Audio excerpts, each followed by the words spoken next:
Hello everyone, ये है chemistry की रिवीजन सीरीज और आज हम एरोमेटिक कंपाउंड्स की जो पहली चीज होती है एरोमेटिक हाइड्रोकार्बन, उसको एक सिंगल शॉट में रिवाइज करने वाले हैं। बहुत कम टाइम में बहुत सारा, ठीक है। एजुकेशन एकदम सरल उस तरीके से रिवाइज करेंगे। चालू करें भाई। जो लोग पहली बार आए हैं, मेरा नाम है प्रतीक गुप्ता, मैं IIT बॉम्बे से ग्रेजुएट हूं और ई सरल को फाउंडर हूं और केमिस्ट्री पढ़ाता हूं। ई सरल में केमिस्ट्री तो पढ़ा रहा हूं ना यार। तो चलो शुरू करते हैं भाई। एरोमेटिक हाइड्रोकार्बन्स को एक स्पेशल प्यारा नाम भी दिया जाता है, जैसे आपका निकनेम होता है, मेरा निकनेम है अरीन्स। क्या बोला जाता है? अरीन्स बोला जाता है। आज के वीडियो में हम क्या क्या पढ़ेंगे, बिना टाइम वेस्ट किए सीधा डीऑक्सीजनेशन से कैसे बना सकते हैं, किसको बना सकते हैं, एरोमेटिक को। बाकी सारे आपके जो भी तरीके में बताऊंगा देखे हुए हैं पिछले कुछ लेक्चर्स में, उनको रिवीजन लेक्चर का भी रिवीजन हो जाएगा। तो फोड़ने वाले हैं हम लोग। सबसे कैरेक्टरिस्टिक रिएक्शन जो होता है एरोमेटिक हाइड्रोकार्बन का, ESR, हम उसको भी देखेंगे। ESR के टाइप्स होते हैं जैसे हेलोजनेशन, हेलोजन को जोड़ना, नाइट्रेशन, नाइट्रोजन NO2 को जोड़ना बेसिकली, सल्फोनेशन SO3 को जोड़ना। उसके अलावा फ्रीडल क्राफ्ट रिएक्शन के दो टाइप होते हैं, एल्काइलेशन, असाइलेशन, वो हम देखेंगे, ठीक है। तो चालू करें। चालू करने से पहले देखो बहुत कुछ यहां पे हो रहा है, चाहे वो बोर्ड्स के लिए हो, चाहे जेई के लिए हो, चाहे नीट के लिए हो। तो आप जिस भी स्ट्रीम से हो, चैनल को सब्सक्राइब करना मत भूलना। इंपॉर्टेंट चीजें आने वाली है केमिस्ट्री की भी। अगर सिर्फ केमिस्ट्री की अगर मैं बात करूं तो बहुत इंपॉर्टेंट चीजें अभी थोड़े दिनों में आने वाली है। रोज ऑलमोस्ट कुछ ना कुछ आ रहा है, तो सब्सक्राइब करके बेल आइकन दबा देना। और अभी वीडियो देखने के बाद, वीडियो के बीच में नहीं, अभी फोकस करो, वीडियो को शेयर भी कर देना। अरीन्स के बारे में अगर हम एक स्पेशल पॉइंट पढ़ेंगे कुछ एक, तो इनका जनरल फॉर्मूला ये होता है CnH2n-6y। तो अगर ये कहीं पे लिखा हुआ आ जाए तो समझ जाना अरीन्स की बात हो रही है, ठीक है। N जहां पे नंबर ऑफ कार्बन है, Y नंबर ऑफ रिंग्स है। ये इंपॉर्टेंट है। आपके कुछ लोग के मन में आएगा ये Y कहां से आ गया, हर बार तो N होता है, Y क्या होता है? Y यहां पे नंबर ऑफ रिंग्स है, ठीक है भाई। कैरेक्टरिस्टिक रिएक्शन अरीन्स का जैसा मैंने बताया ESR होता है, ठीक है। अरीन्स जो है वो एरोमेटिक होते हैं और एरोमेटिक आपको पता है थोड़े से ज्यादा स्टेबल होते हैं। वो जो इंट्रोवर्ट लोग होते हैं ना, जो इधर उधर ज्यादा बात नहीं करते, जो इंट्रोवर्ट है, वो मेरे से रिलेट करेंगे, मैं भी थोड़ा बहुत हूं, ठीक है। तो ये लोग इधर उधर ज्यादा बात नहीं करते हैं, ये अपने में खुश हैं, ये स्टेबल हैं। तो जो हल्के रिएजेंट होते हैं ना, जो मतलब जल्दी से बिना परेशान किए एक बार पूछते हैं और मना करने पर फिर बिना ज्यादा फोर्स करे चले जाते हैं, उनके साथ हम कभी घूमने जा ही नहीं पाते क्योंकि हम इंट्रोवर्ट हैं। वैसे ही ये जो पहले अपने रिएजेंट्स होते हैं, जो टेस्ट ऑफ अनसैचुरेशन वाले, चाहे Br2CCl4 हो, चाहे बायर्स रिएजेंट हो, ये इनकी एरोमेटिसिटी को तोड़ ही नहीं पाते, तो इनके साथ रिएक्शन नहीं होगा, ठीक है भाई। हम मॉप देखने वाले हैं, जी मॉप इस बार देखेंगे। जनरल मेथड्स ऑफ प्रिपरेशन सारे आपने देखे हुए हैं, इसलिए बहुत जल्दी भगाऊंगा। राजधानी से भी तेज रफ्तार से, गतिमान की रफ्तार से भगाने वाला हूं, ठीक है। एल्केन से बनाने के लिए आप N-हेक्सेन ले लो, Cr2O3L2O3 600 डिग्री सेल्सियस पर हीट करा दो, आपको क्या मिल जाएगा? बेंजीन मिल जाएगा, ठीक है। ये काम खत्म, ये अपने को ऑलरेडी आता है। साइक्लिक पॉलीमराइजेशन करा लो आप एल्काइन से, red hot iron tube, very very important reaction, ठीक है। VIP मतलब VVIP मान लो उसको, ये बार बार पूछा जाता है। तो क्या आ जाएगा आपके पास? बेंजीन आ जाएगा। मेसिटाइलिन भी बना सकते हैं। अगर मैं यहाँ पे एक CH3 और जोड़ दूं तो यहाँ पे CH3, यहाँ पे CH3, यहाँ पे CH3, पिछली बार ही देखा था, तो क्या बन जाएगा? मेसिटाइलिन बन जाएगा। चलिए बहुत बढ़िया। इसके बाद फिनोलिक कंपाउंड से अगर आपको बनाना है, डीऑक्सीजनेशन कराना है, तो आपको ऑक्सीजन को हटाना है। दो लोग हैं, कार्बन और ऑक्सीजन, उनके बीच में काफी प्रेम मोहब्बत है, दोनों को अलग अलग करना है, दोनों का ब्रेकअप कराना है, तो कुछ ऐसा लाना पड़ेगा जो कार्बन से ज्यादा प्यार करता हो ऑक्सीजन को। ऐसे लोग कौन होते हैं? मेटल होता है। तो यहां पे हम चुपके से जिंक ले आते हैं, थोड़ा सा हीट कर देते हैं, थोड़ी अफलातूनी मचानी है, थोड़ा घर परिवार इनका हिलाना है, तो आपको हीट देना पड़ता है। क्या बन जाएगा भाई? ये जो ऑक्सीजन है ये तो अपने जिंक के साथ चला जाएगा इसके प्यार में पड़कर और ZnO बना लेगा। जब भी मैं ये रिएक्शन देखता हूं ना, तो मेरे को एक गाना याद आता है। केमिस्ट्री के टीचर हैं भाई, थोड़ा बहुत गाना बजाना तो होगा। गाना क्या है? इश्क मूवी अगर आप लोगों ने नहीं देखी तो आपको समझ में नहीं आएगा, पर हमारे जमाने की मूवी है तो हमको तो याद है। जिंक ऑक्सीजन से क्या बोलता है कि हमको तुमसे प्यार है, इलेक्ट्रॉन्स बेकरार हैं, आजा मेरे ऑक्सीजन तेरा इंतजार है। तो जब भी ये देखो तो ये गाना दिमाग में आ जाना चाहिए। यह मेरे लिए केमिस्ट्री ये ही है। हर एक इंडिविजुअल एलिमेंट की टेंडेंसीज पता होनी चाहिए, उनसे दोस्ती करनी पड़ेगी कि यार ये जिंक है ना, यार ये आदमी ऐसा है, यार ये ऑक्सीजन है ना, ये आदमी ऐसा है, ठीक है। यार ये कार्बन है ना, और इसको तो पता है ये चीज पसंद है, जैसे हमें अपने दोस्तों के बारे में पता होता है, इसको आइसक्रीम पसंद है, इसको नूडल्स पसंद है, इसको बर्गर पसंद है, इसको पिज्जा पसंद है, इसको ये पसंद है, ये वो करता है, ये वो करता है। हमको उनकी कैरेक्टरिस्टिक्स पता होती हैं, तो हमको ये पता होता है कि ऐसी सिचुएशन आने पर ये ऐसा करेगा। जैसे एक बहुत गर्म दोस्त होता है, कोई भी ऊंची आवाज में बात कर ले तो लड़ने झगड़ने पहुंच जाता है, ठीक है। तो ऐसे ही हमको हर एक एलिमेंट की कैरेक्टरिस्टिक पता होनी चाहिए, उनकी दुनिया में हमको घुसना पड़ेगा, तो केमिस्ट्री इतना ब्यूटीफुल हो जाएगा कि आप सोच भी नहीं सकते हो, ठीक है ना। सिमिलरली अगर ये हुआ और यहां पे मैं जिंक लेता हूं और हीट करता हूं तो क्या मेरा क्या होगा, जिंक जाएगा, ऑक्सीजन को खा जाएगा, हमको तुमसे प्यार है, बन जाएगा टोलुइन। इसको क्या बोलते हैं, टोलुइन। इंपॉर्टेंट नाम है, इतना सा तो आना ही चाहिए कॉमन नेमिंग, जरूरी नहीं कि सारा, पर इतना सा तो आना ही चाहिए है, ठीक है भाई। चलिए बहुत बढ़िया। कार्बोक्सिलिक एसिड से डीकार्बोक्सिलेशन, डीकार्बोक्सिलेशन रिएजेंट्स को आपको लाना पड़ेगा, मतलब सोडा लाइम को लाना पड़ेगा और हीट करना पड़ेगा। सोडा लाइम माने NaOH और CaO, तो यहां से ये जो CO2 है ये फुर हो जाता है, उड़ जाता है, तो ये रिएक्शन की यील्ड ठीक ठाक आएगी, क्योंकि इसके उड़ने से रिएक्शन, प्रोडक्ट हटा रहे हो, ली चार्टियर प्रिंसिपल बोलेगा कि रिएक्टेंट आगे जाना चाहिए प्रोडक्ट में, तो प्रोडक्ट बनेगा, तो यील्ड अच्छी आएगी। चलिए बहुत बढ़िया। इसमें से भी CO2 उड़ जाएगा तो मेरा टोलुइन बन जाएगा। So these are basically all method of formation of, method of preparation of mop of toluene, toluene बनाने के ये तरीके हैं। चलिए बहुत बढ़िया। ग्रिग्नार्ड रीजेंट से भी आप कर सकते हो। ये MgCl है, मतलब यहां पे क्या है, माइनस चार्ज। मैं पानी डालूंगा तो ये पानी का जो H है ये कार्बन उसको लेके भाग जाएगा। बात क्या चलेगी कार्बन और ऑक्सीजन के बीच में, अभी हमने सीखा था कि इनकी दुनिया पता होनी चाहिए। कार्बन ऑक्सीजन से बोलेगा कि मेरे बड़े भाई तू देख ज्यादा इलेक्ट्रोनेगेटिव है ना, तेरे को ज्यादा पसंद है ना नेगेटिव चार्ज, तो तू रख, मैं क्यों रखूं, तू रख। तो ऑक्सीजन बोलेगा ला ना यार, चिंता क्यों करता है, अपन तो सब संभाल लेंगे। तो ये अपना नेगेटिव चार्ज ऑक्सीजन को दे देगा, उससे H+ लेके आ जाएगा, क्या बन जाएगा, बेंजीन, और यहां पे OH-, ठीक है। सिमिलरली ये टोलुइन बन जाएगा। बहुत बढ़िया, आया समझ में। चलिए आगे चलते हैं। अब केमिकल प्रॉपर्टीज हम पढ़ने वाले हैं, ठीक है।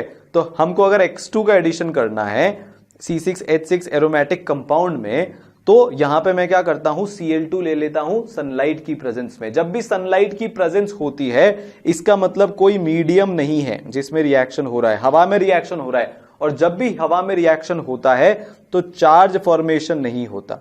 क्या नहीं होता, चार्ज फॉर्मेशन नहीं होता। बहुत पते की बात बता रहा हूं, बहुत डीप बात बता रहा हूं, क्योंकि चार्ज को सपोर्ट करने के लिए आपके पास मीडियम ही नहीं है, तो चार्ज फॉर्मेशन नहीं होगा, नहीं होगा, नहीं होगा।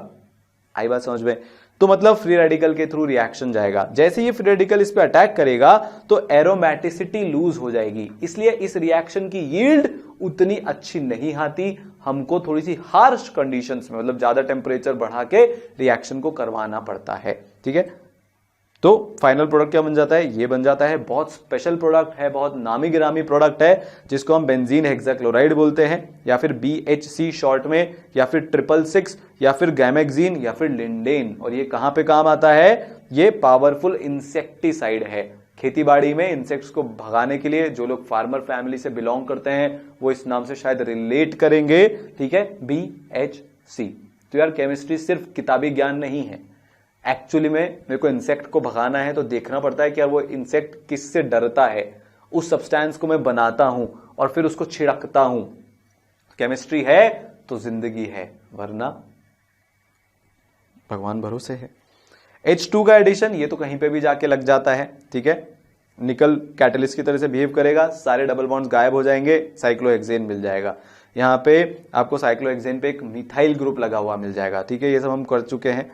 ओजोनोलिसिस अगर मैं कराऊंगा इस पे तो क्या होगा, मैं H2 ले रहा हूं और जिंक भी ले रहा हूं, तो रिडक्टिव होगा, ये टूटेगा, ये टूटेगा, ये टूटेगा, double bond O double bond O, मतलब HC double bond O C double bond O H, तो क्या बन जाएगा मेरे पास 3 मोल ऑफ CHO। अगर मान लो मैं ये जिंक हटा देता तो ये यहां पे ब्रेक हो जाता और आपको पता ही है CO2 और H2O का फॉर्मेशन हो जाता। चलिए बहुत बढ़िया, आगे चलते हैं।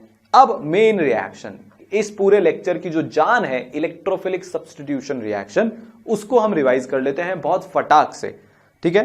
कैरेक्टरिस्टिक रिएक्शन होता है ये अरीन्स का, ESR। तो सबसे पहले तो ये इलेक्ट्रोफाइल आ रहा है, क्यों, क्योंकि अगर आप बेंजीन को देखोगे ध्यान से तो ये 6 इलेक्ट्रॉन आराम से घूम रहे हैं, डिक चिक डिक चिक डिक।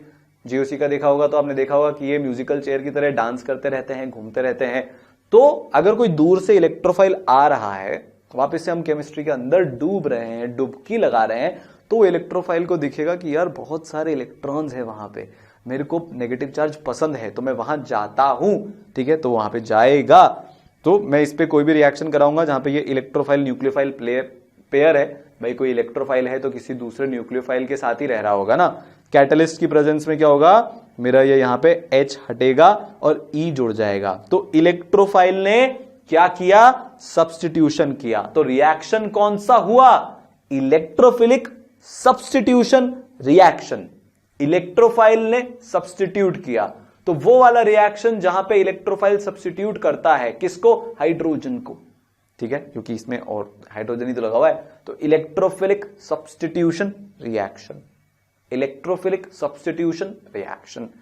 तो इसको ना एक एनिमेशन से समझते हैं। देखो ये इलेक्ट्रोफाइल न्यूक्लियोफाइल बॉन्ड है, न्यूक्लियोफाइल ज्यादा इलेक्ट्रोनेगेटिव है तो इलेक्ट्रॉन को लेके भाग जाएगा और इलेक्ट्रोफाइल से इलेक्ट्रॉन छीन के गायब हो जाएगा। अब ये इलेक्ट्रोफाइल बड़ा दुखी है, ये रो रहा है, तो इसके सामने इसको कौन दिखेगा, बेंजीन, जिसपे क्या है, एक चार्ज डेंसिटी है। तो बेंजीन बोलेगा मेरे होते हुए दुखी रहने की कोई जरूरत ही नहीं है, तो इस तरह से बॉन्ड बना ले। और ये जो पॉजिटिव चार्ज बना ये रेजोनेंस स्टेबलाइज्ड है, तो रिएक्शन आगे प्रोसीड कर जाती है। और जो फाइनल प्रोडक्ट बनेगा ना वो काफी स्टेबल बनता है। कैसे बनता है वो मैकेनिज्म के थ्रू समझेंगे।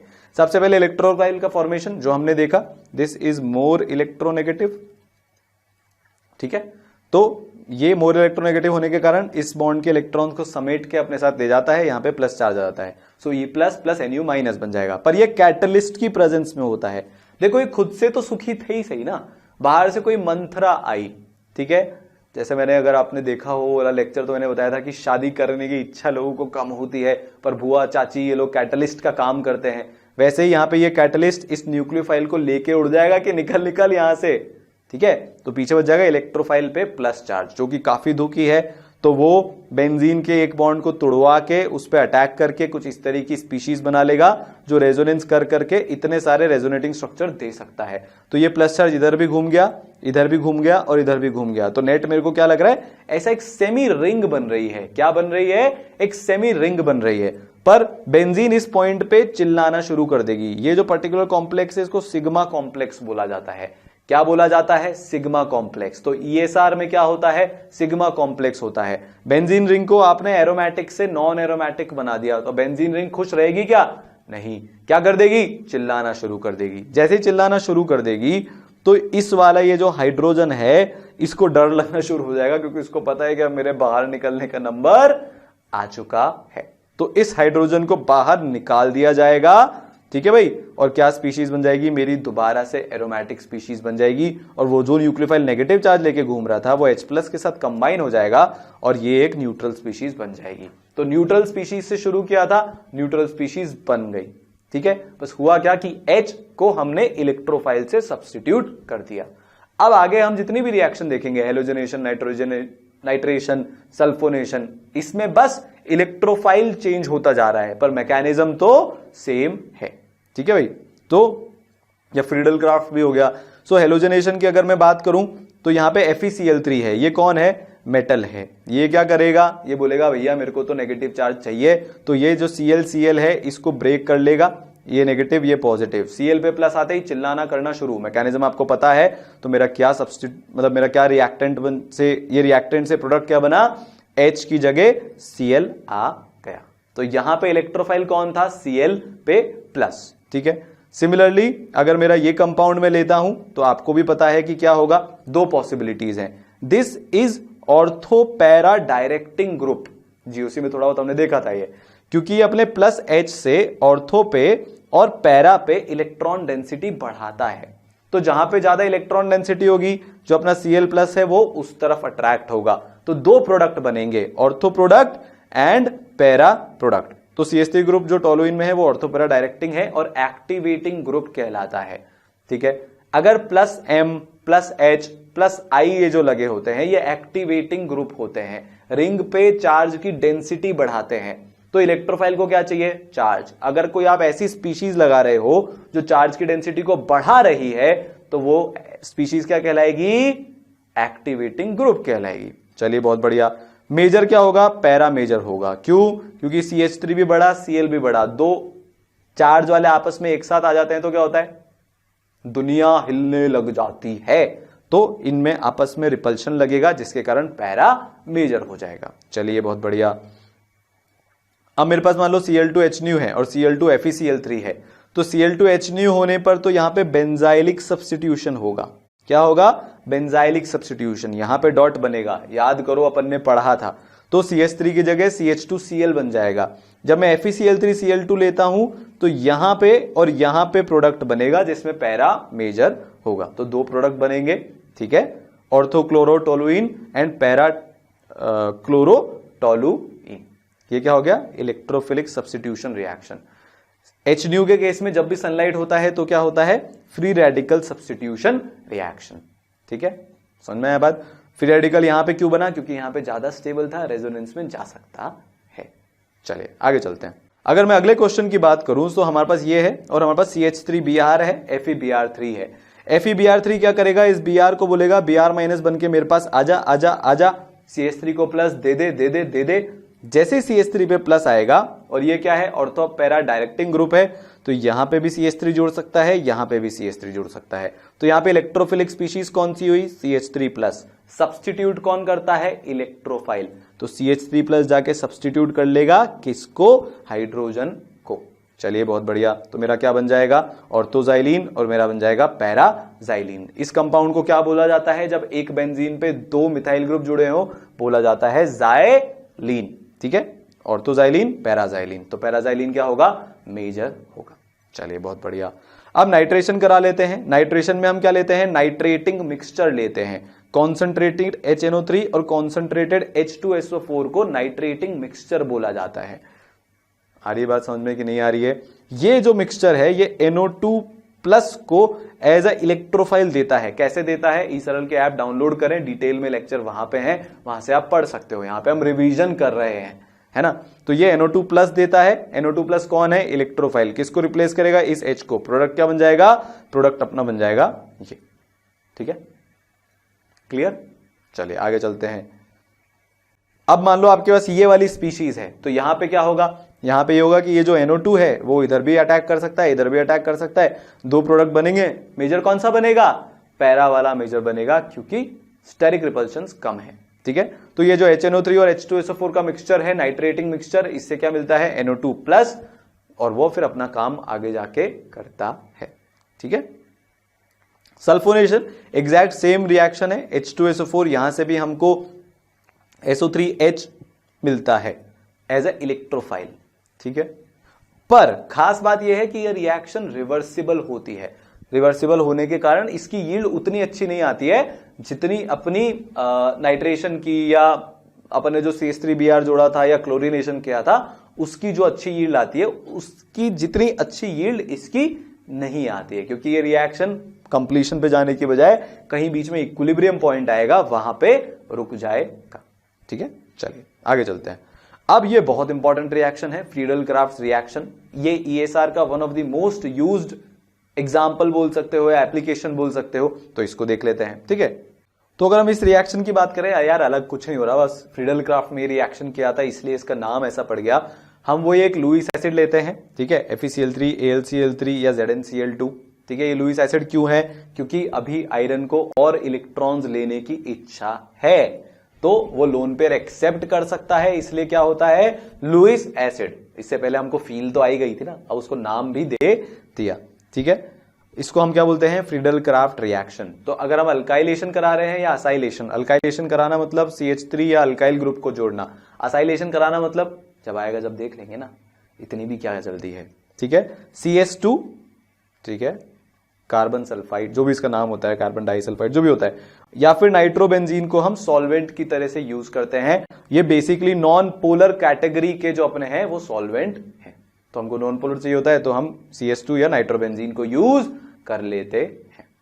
चलो, तो सबसे पहले अल्काइलेशन देख लेते हैं। आप बेंजीन लेते हो, उसके साथ आप CH3Cl लेते हो, और आप इसके साथ AlCl3 ले देते हो। तो AlCl3 की इच्छा है इलेक्ट्रॉन लेने की, तो वो Cl को भड़काएगा कि इलेक्ट्रॉन बॉन्ड के लेके आ और मेरे साथ जुड़ जा। तो ये Cl माइनस चार्ज बन के चला जाएगा, ये बॉन्ड के दो इलेक्ट्रॉन्स लेके जाएगा, यहां पे बनेगा प्लस, तो आपको इलेक्ट्रोफाइल क्या मिला? CH3 प्लस, और वो CH3 प्लस कहां जुड़ जाएगा? यहां पे जुड़ जाएगा। तो मेरा क्या हो गया, मेरा एल्काइलेशन हो गया। तो वो मेरा finally this is my alkylation. तो बेंजीन से टोलुइन मैंने बना लिया। चलिए बहुत बढ़िया। तो अगर हम एक क्वेश्चन करें तो यहां पे आपको खास बात यह देखना है कि कार्बोकटायन बन रहा है। फ्रीडल क्राफ्ट रिएक्शन में कार्बोकटायन का फॉर्मेशन होता है और जहां भी कार्बोकटायन का फॉर्मेशन होता है वहां पे कार्बोकटायन रीअरेंज हो जाता है। तो यहां पे 1,2 हाइड्राइड शिफ्ट होगा, ये हाइड्रोजन इधर, ये प्लस इधर, ठीक है। ये इस तरीके से कुछ इधर पॉजिटिव चार्ज आ जाएगा हाइड्राइड शिफ्ट होने के बाद, और ये पॉजिटिव चार्ज जो है ये जाके इधर पे जुड़ जाएगा जहां पे इलेक्ट्रॉन डेंसिटी ज्यादा है। तो मेरा क्या बन जाएगा, मेरा कुछ इस तरीके का कंपाउंड बन जाएगा। रीअरेंजमेंट पॉसिबल है फ्रीडल क्राफ्ट रिएक्शन में, फ्रीडल क्राफ्ट अल्काइलेशन में स्पेसिफिकली बोलूंगा, फ्रीडल क्राफ्ट अल्काइलेशन में रीअरेंजमेंट पॉसिबल है, ठीक है भाई। तो मेरा प्रोडक्ट क्या बन जाएगा, ये इंपॉर्टेंट नाम है। एक और देखो, जहां जहां पे भी इंपॉर्टेंट कॉमन नेम आते हैं ना, वो मैं आपको बताता जा रहा हूं।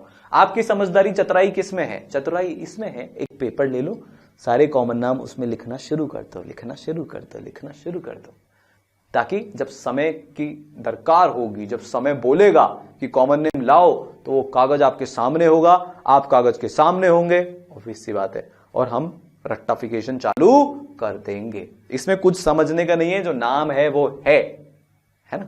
चलिए, असाइलेशन में हम क्या करते हैं कि भाई हम एक ऐसा कंपाउंड ले लेते हैं, कैसा कंपाउंड ले लेते हैं, ऐसा कंपाउंड ले लेते हैं। इससे होता क्या है कि ये Cl- को लेके जाएगा, इस पे पॉजिटिव चार्ज बनेगा, पर क्या यहां पे नॉर्मल कार्बोकटायन बन रहा है, क्या नहीं बन रहा है। तो क्या यहां पे रीअरेंजमेंट हो सकता है, क्या नहीं हो सकता है। तो असाइलेशन में रीअरेंजमेंट नहीं होता, नहीं होता, नहीं होता।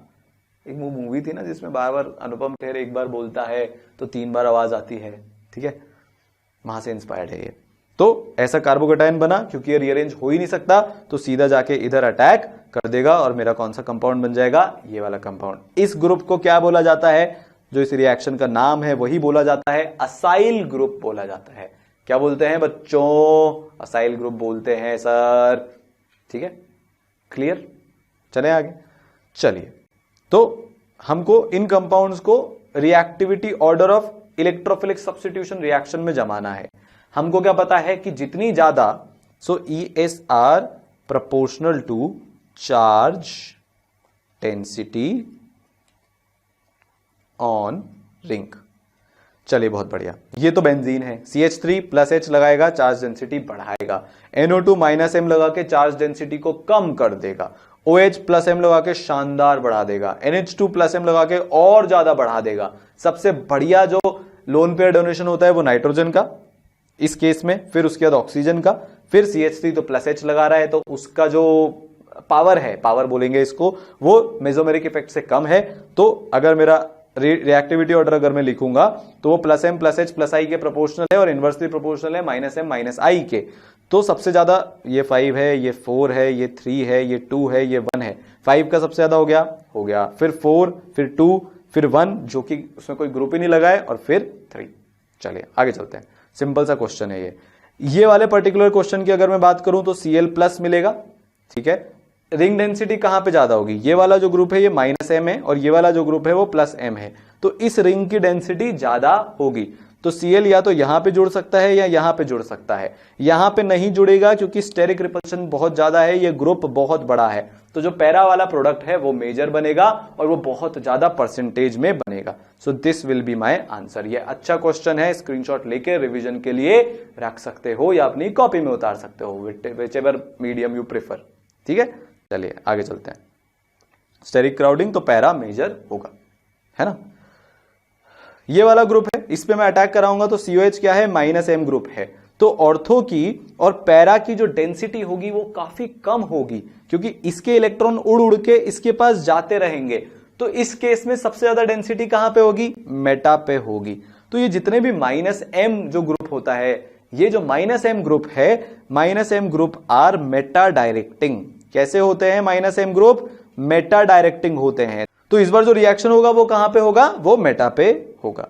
सो basically all minus M groups are meta directing. कहां पे बनेगा प्रोडक्ट, मेटा पे बनेगा। आई बात समझ में। चलिए बहुत बढ़िया। मान लो आपके पास ये है, अब मैं Cl2 AlCl3 का रिएक्शन करवा रहा हूं, ये मेरा प्लस H है, ये मेरा प्लस M है। हाइपर कॉन्जुगेशन और मेसोमेरिक की लड़ाई होगी तो कौन जीतेगा? मेसोमेरिक जीतेगा। अगर मेसोमेरिक जीतेगा तो इलेक्ट्रॉन डेंसिटी जहां पे मेसोमेरिक के कारण बढ़ रही है वहां पे रिएक्शन होगा। तो मेसोमेरिक का ऑर्थो ये है, पैरा पे तो हो ही नहीं सकता, CH3 लगा हुआ है, वो तो रिप्लेस होगा नहीं, कार्बन कार्बन बॉन्ड इतनी आसानी से नहीं टूटता। तो यहां पे रिएक्शन कहां हो जाएगा? कहां हो जाएगा? ऑर्थो पे हो जाएगा, ठीक है। और बहुत कम यहां पे H बॉन्डिंग भी हो रही होगी, तो इन जनरल स्टेबिलिटी भी काफी एक अच्छे लेवल की होगी, है ना। चलिए आगे चलते हैं। मान लो आपके पास ये क्वेश्चन है और इस पे मैं कुछ इस तरीके का रिएक्शन करवा रहा हूं। तो जब मैं CH2Cl2 और AlCl3 का रिएक्शन करवाऊंगा तो मेरे पास CH2Cl पे प्लस आएगा, तो वो जुड़ जाएगा pH के साथ, दोबारा AlCl3 आ जाएगा, मानेगा थोड़ी ना, क्योंकि उसको तो पता है कि ये Cl भी मेरे पास आ सकता है माइनस बन के। तो इस बार यहां पे प्लस आ जाएगा और ये प्लस जाके इधर अटैक मार देगा, तो मेरा क्या बन जाएगा? pH CH2PH, diphenyl methane. तो डाइफिनाइल मीथेन अगर आपको बनाना है तो आप CH2Cl2 AlCl3 ले लो। बात समझ में आई? सबसे पहले एक क्लोरीन हटा तो इस स्पीशीज पे पॉजिटिव चार्ज आया, ठीक है। फर्दर रीअरेंज होने की कोई पॉसिबिलिटी नहीं थी, तो इधर से ही अटैक हो गया और मेरा कंपाउंड क्या बन गया? pH CH2PH। और इसकी यील्ड भी अच्छी आएगी क्योंकि ये रेजो स्टेबलाइज्ड कार्बोकैटायन है। ये क्या है? रेजोनेंस स्टेबलाइज्ड कार्बोकैटायन बन रहा है। अब मान लो मैं CHCl3 लेता हूं तो 3 बार Cl रिप्लेस हो जाएगा, मेरा क्या बन जाएगा? PH3CH। अब अगर मैं CCl4 लेता हूं तो 4 बार Cl रिप्लेस हो जाएगा और मेरा क्या बन जाएगा? PH4C। pH की साइज कितनी होती है? इतनी। बेंजीन रिंग बेचारी, और एक छोटा सा कार्बन इतने बड़े बड़े ग्रुप को लेगा क्या? जगह ही नहीं है, छोटे डब्बे में बड़ी बॉल कैसे डालोगे? तो 3 फिनाइल से ज्यादा नहीं जोड़ सकते क्योंकि उतनी जगह ही नहीं है। तो स्टेरिक क्राउडिंग होने के कारण प्रोडक्ट बन जाएगा ट्राइफिनाइल क्लोरोमीथेन। अच्छा एग्जांपल है, इसको भी आप ध्यान रखना।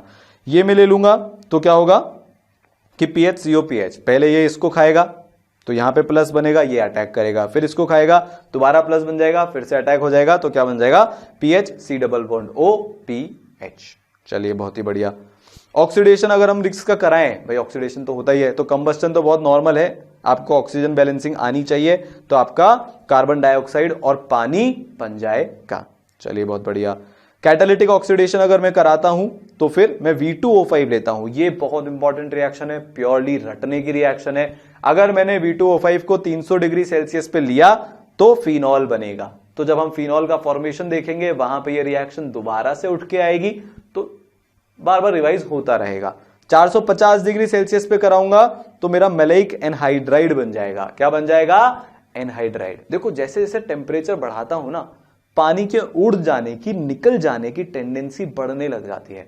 पानी को कभी चैन नहीं आता, पानी दूसरे पानी के साथ ही रहना चाहता है, किसी और के साथ रहने में उसको उतनी स्टेबिलिटी नहीं मिलती ना यार। तो जैसे ही मौका मिलेगा कबूतर जा जा जा, पानी ऐसे ही चला जाता है। तो जैसे मैंने टेम्परेचर बढ़ाया, यहां पे एनहाइड्राइड बन गया। एनहाइड्राइड मतलब पानी नहीं बचा, एनहाइड्राइड विदाउट वाटर, ठीक है। तो 300 डिग्री सेल्सियस पे फिनॉल, 450 डिग्री सेल्सियस पर मैलेइक एनहाइड्राइड। कैटलिस्ट कौन है? V2O5। ये वेनेडियम है, ठीक है।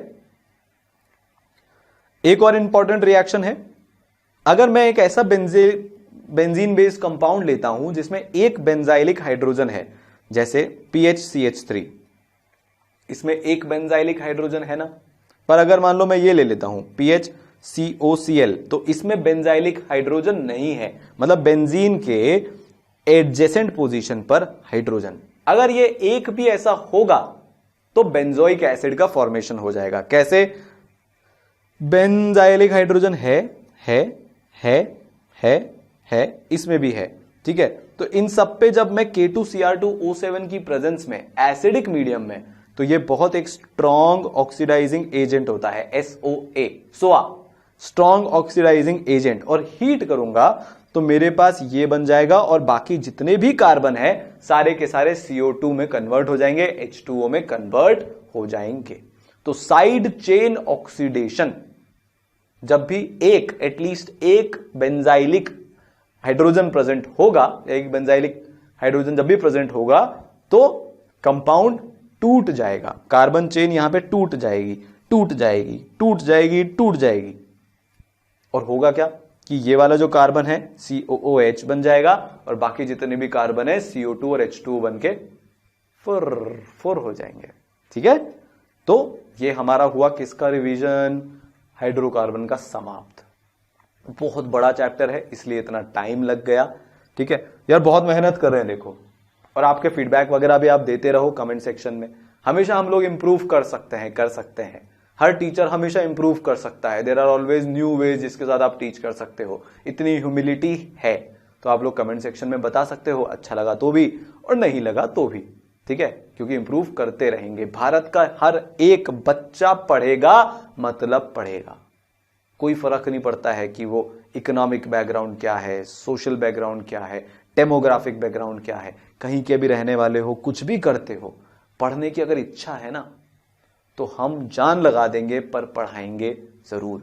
यार यही सरल का मिशन है, यही मेरा मिशन है, यही सारांश सर का, एनके सर का, पूरी सरल की टीम का।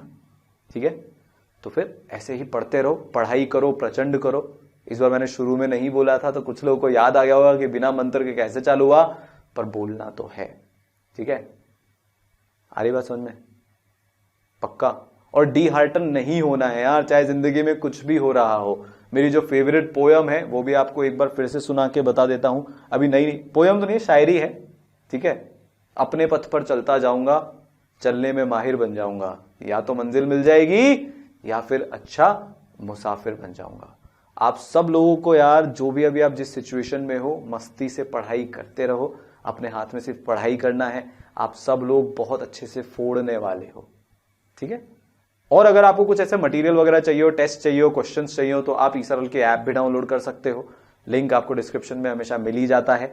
और अगर आपको वीडियोस अच्छे लगे हो तो सब्सक्राइब जरूर कर लेना यार। हम लोग का भी मोटिवेशन बढ़ जाता है कि इतने सारे लोग जुड़े हुए हैं तो और अच्छी चीजें करने का मन करता है। All the best and do well. फिर मिलते हैं।